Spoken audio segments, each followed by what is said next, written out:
ગુજરાત ન્યૂઝમાં આપનું સ્વાગત છે। ઓડ શહેરમાં ઈદે મિલાદ તહેવારની ઉજવણી કરવામાં આવી। આણંદના ઓડ શહેરમાં પૈગંબર હઝરત મોહમ્મદના જન્મદિનની ખુશીમાં ઈદે મિલાદ ઉન નબી ના તહેવારની 2 દિવસીય ધામધૂમથી ઉજવણી કરવામાં આવી। મસ્જિદો, દરગાહ તથા ઘરોને રંગબેરંગી રોશનીથી સજાવવામાં આવ્યા। મુસ્લિમ બિરાદરોએ એકબીજાને ઈદ મુબારકની શુભેચ્છાઓ પાઠવી અને ઓડ શહેરમાં ધામધૂમથી ઈદે મિલાદનું જુલુસ કાઢી ખુશી મનાવવામાં આવી। મોહમ્મદ સાહેબના જન્મનું વર્ણન ઇસ્લામિક ગ્રંથોમાં અત્યંત પ્રભાવશાળી રીતે બતાવવામાં આવ્યું છે। મક્કા શહેર હાસમની હવેલીના એક ઓરડામાં બીબી આમીના સૂતા હતા। આવા આહલાદક વાતાવરણમાં બીબી આમીનના કુખે ખુદાના પ્યારા પૈગંબરનો જન્મ થયો હતો। જન્મતાની સાથે આખો ઓરડો પ્રકાશિત થયો। બાજુમાં ઉભેલી સ્ત્રીની આંખો અંજાઈ ગઈ અને એની સાથે જ આખી દુનિયાને ઇસ્લામ ધર્મના સિદ્ધાંતો દ્વારા માનવતાનો મહિમા શીખવવા મહાન હઝરત મોહમ્મદનો જન્મ થયો। તેમને અલ્લાહે પોતે દેવદૂત જિબ્રાઈલ દ્વારા કુરાનનો સંદેશ આપ્યો। આ દિવસે પૈગંબરના પગલાઓના નિશાન પર પ્રાર્થના કરવામાં આવે છે। પવિત્ર પુસ્તક કુરાન વાંચવામાં આવે છે। આ દિવસે જે નિયમોનું પાલન કરે છે તે અલ્લાહની નજીક જાય છે અને અલ્લાહની દયા મેળવે છે। આખા વિશ્વમાં મુસ્લિમ બિરાદરો દ્વારા હર્ષોલ્લાસભેર ઈદે મિલાદના પર્વની ઉજવણી કરવામાં આવે છે। આ દિવસે દાન પુણ્ય કરવામાં આવે છે, નમાઝ અદા કરવામાં આવે છે, સૌના માટે દુઆ કરવામાં આવે છે। ઓડમાં સૌ મુસ્લિમ બિરાદરોએ હળી મળીને આ તહેવારની ઉજવણી કરી।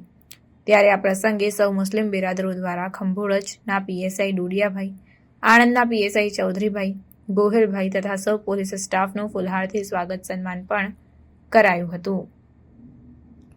Reporter Dilipbhai S Patel, secular Gujarat news, Anand. આજ રોજ અમારા હઝરત મોહમ્મદ મુસ્તફા સલ્લલ્લાહુ તઆલા વસલ્લમનું વિલાદત હોવાના કારણે ઈદે મિલાદુન નબી ઓડ ગામની અંદર પૂરજોશમાં મનાવવામાં આવી અને સાથે સાથે હિન્દુ અને મુસલમાનનો સાથ સહકારથી અને મુસલમાન ભાઈઓએ એકતાથી મલાવ ભાગોળથી થઈને પૂરા ગામમાં જુલુસનું આગમન કર્યું અને એમાં ખૂબ ખૂબ અભિનંદન અમે સાહેબ શ્રી પોલીસ સ્ટેશન ડોડિયા સાહેબનું પાઠવીએ છીએ અને તમામ પોલીસ સ્ટાફનું અમે અભિનંદન કરીએ છીએ।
સમાચારોની અવનવી અપડેટ્સ માટે જોતા રહો સેક્યુલર ગુજરાત ન્યૂઝ।